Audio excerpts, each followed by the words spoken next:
mapagpalang araw sa lahat. For today's video, ang re-review po natin itong Badja Kawasaki CP100.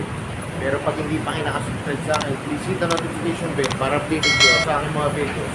Tara mga guys, simulan na natin itong review.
So yun mga guys, simulan na natin itong review.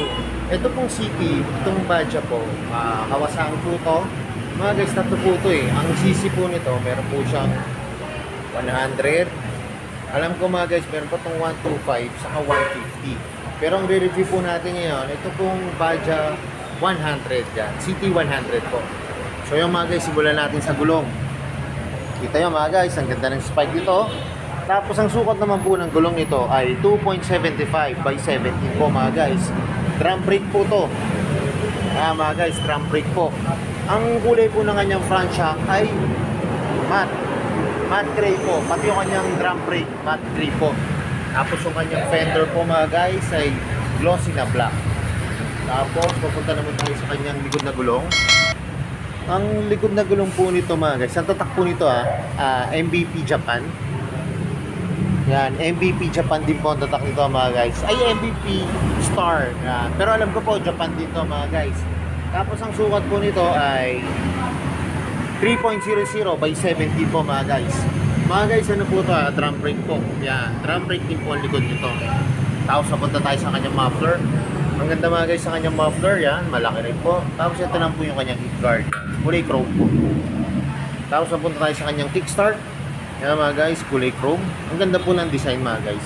Ibang-iba doon sa ibang-iba sa design ng ibang kickstart po. Yan. Tapos syempre may rubber din po dito para pag bumalik hindi po masakit yung pag natama po sa legs natin. Tapos ito po yung kanyang footrest po. Yan, malambot po. Makapal po ng rubber pero matibay po mga guys. Tapos ito kanyang brake pedal yan mga guys. Meron po siyang rubber dito. Yan. Para mas makapit po sa ating sapatos. Tapos mga guys, punta tayo sa kanyang tail light. Yan mga guys, sa kanyang tail light po, yan, valve type po.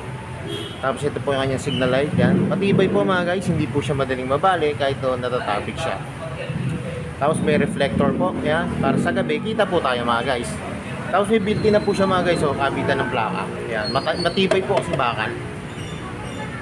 Tapos mga guys, punta tayo sa kanyang chain cover, yan mga guys. May chain cover po siya, kulay chrome din po, yan. Para syempre, iwas talsik sa bato, saka hindi po masyadong madumihan yung ating chain mga guys. Pero dito sa ilalim mo, open chain. Pero at least dito, may cover pa rin po siya. Tapos mga guys, ito yung kanyang rear shock. Yan. Glossy po siya. Tapos meron po sa loob na kulay orange. Glossy rin po na orange. Parang dual shock po to. Kaya napakatibay to mga guys. Tapos may isa pa to May isa pa to mga guys. Hindi lang po kinapit. Pero pagka kasama naman po yung pag-nerd-chase niya po. Dalawa po, 4 po bali ang shock niya. Tapos yan, mapunta tayo sa kanyang gear pedal mga guys. Ito po yung gear pedal, kulay chrome na may rubber po. Tapos mga guys, sigandaan po dito, naka-indicate po dito yung gear nyo. Yan neutral, 1, 2, 3, 4. Yan. Tapos ito po yung kanyang engine yan. Tapos meron po ditong decals ng Badja. Tapos yung kanyang side stand po, glossy po, pati yung kanyang center stand glossy din po mga guys. Tapos Tapos kita nyo naman, ito po yung decals, 100. Pati po to, yan, Kawasaki. Tapos mga guys, punta tayo sa kanyang grab bar, yan. Glossy po. Yan.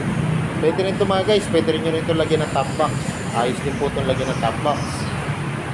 Tapos pupunta tayo sa kanyang headlight. Ito mga guys, ang ganda ng kanyang mukha, oh. Ayan, laki rin po. Tapos may visor po siya. Tapos yung headlight niya po mga guys, ano po to? Halogen. Tapos bulb type po.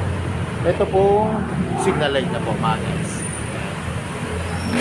Tapos mga guys, punta na tayo sa kanyang manubela. Yan. Ito po yung mga function. Ang lambot po ng handbrake ito. Sa clutch mga guys. Ito po yung function niya. Meron po siyang passing light, high and low, signal light, busina. Tapos ito mga guys, meron siya rito park light. Tapos mga guys, wala po siyang push button. Balik kick lang po to. Yan, wala po siyang push start para sa ignition po mga guys. Tapos ito yung ganyan throttle. Yan, ang lambot din po. Saka kita nyo, ang ganda. Ang lutong ng tunog. Tapos yung kanyang brake lever. Yan. Tapos mga guys, ito po yung kagandahan nitong Badja. Lagi na po siya merong USB port. Yan, para sa mga naglo-long drive. Yan, tapos ginagawang pang negosyo yung motor. Hindi na po kayo malulobat mga guys. Yan po. Diyan po yung kanyang USB port. Ay, yung USB port nyo. Ang gagawin nyo lang po, ito sa side mirror nyo po, lagyan nyo po ng CD holder para meron po siyang kapital. Tapos mga guys, ito yung kanyang analog na gauge panel. Yan, makikita nyo po yung takbo. Tapos dito po, yung kanyang, kung naka-neutral kayo, yung signal light, tapos yung high and low na ilaw nyo po. Tapos yung nakalagay dyan, Badja. Yan mga guys. Tapos ang ganda po ng kanyang naked handlebar, kulay chrome po mga guys. Yan, kaporma, stylish po. Tapos ito po yung kanyang gas tank mga guys. Yan, kulay chrome din po. Tapos ito yung decal, CP. Tapos mga guys, ang upuan nito, ang laki po. Yan. Saka ang ganda po ng seat cover niya. Parang makapal po siya, pero malambot. Yung iwas kalmot po ba sa pusa. Hindi po siya madaling mapunit. Yan mga guys. So yung mga guys, ito na yung inaabangan ko. Masasakyan ko na yung CT100 ko. Tara mga guys, tignan nyo kung ano yung tsura ko pag nakasakay na ako.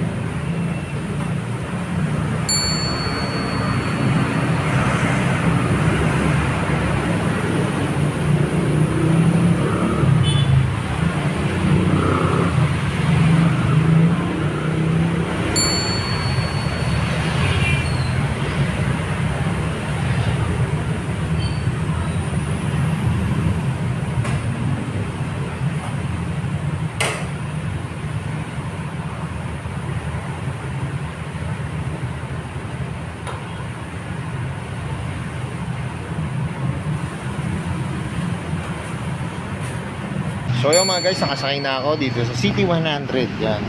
Komportable naman mga guys. Ang ganda rin po. Alam niyo po itong mga na-feature ko po ngayon ng mga pantra. Lahat po, ang ganda po talaga nito mga guys. Yan, kita niyo naman yung aking paa. Yan. Ang lambot po ng kanyang gear pedal po. Ang dali po magpalit. Tapos yung kanyang brake pedal din po mga guys. Yan. Kita niyo yung brake pedal. Yan, ang lambot din po. Kagandahan nito mga guys, may rubber po siya para nakakapit po sa ating sapatos. Tapos yung kanyang gauge panel po, ang ganda po. Ang ganda po ng design. Ang laki po ng ganito niya. Yung kasi may visor pa po siyang tinted na black. Ang ganda po ng mukha, malaki po. Tapos yan po ang stylish po din ng kanyang handle, yung naked handlebar niya po. Bagay na bagay po sa forma ng motor. Tapos yung mga function po ng kanyang pindutan, yan, ang dali naman po intindihin. Tapos mga guys, ang lambot ng clutch. Yan. Pati yung kanyang brake sa harapan, lambot din po. Pati yung kanyang throttle mga guys.